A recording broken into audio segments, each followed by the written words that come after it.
as soon as they come out, their viewership would drop by 75%, so I don't blame them. And the moment he comes out, he's just a trans girl streamer and no longer has the femboy gimmick. Sadly, he's incentivized to... Ah, dude. I hate this argument. I do get what you mean, because I, like, obviously, my, like, little shtick of being, like, you know, fucking being all feminine, but still, you know, being a dude. It's pretty cool. I like it. I like being a dude and being like this. However, I 100% understand why people think like that, because there currently aren't any really massive, like, trans streamers. So, like, I don't know, I think the biggest streamer I'm aware of averages maybe, like, I think 500 viewers that's trans. I know Reza was averaging around 200-300, but, Nano's doing about 300 or so. There's no one, like, crazy high, I mean, like, XQC gets fucking, what, 70-100,000 views a stream? You know, like, there's no one that's like that, or even above 10, you know? 1K is, like, 1K, that's really fucking good. I've always kind of said this on Twitch. There's an argument for both. Trans women, trans men. First of all, they're at a disadvantage because most people aren't trans, and, you know, a very small, like, amount of people are trans just in the populace, and the likelihood that one of them is really entertaining on a live stream is even lower than that, right?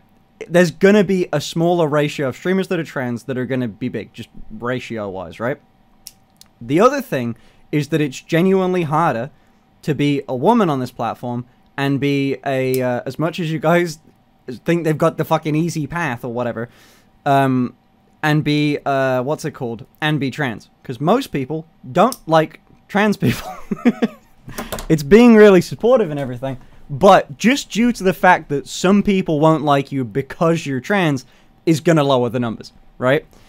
I think it's wrong to say most people don't like trans people, but X percentage of people do, and the fact that there is one is gonna lower your averages, right? In the same way that people aren't gonna like me doing this shit, the averages are gonna be lower. I think the, like, being a woman, being a dude, I think it'd be easier to maintain a viewership as a woman, because you have sort of more going for you immediately, but because people are just gonna, like, objectify you and shit, I think you do slightly better as a woman more than a guy, but not by, like, it's not a cheat code win. Being a femboy might be a little bit of a cheat code win, because it's immediately content, in the same way that sort of being an attractive woman is sort of immediately content, although there's way more of them, which is the issue with, like, doing that. But then, like, as a guy, you've kind of got to find a niche to stand on. If you look at, like, the top male streamers ever, they've all got a completely individual niche that they do really well with. Like, there's always, this guy streamer is this guy that does this. It's never like, he's one of these.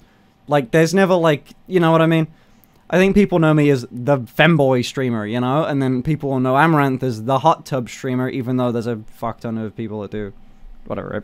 Anyway.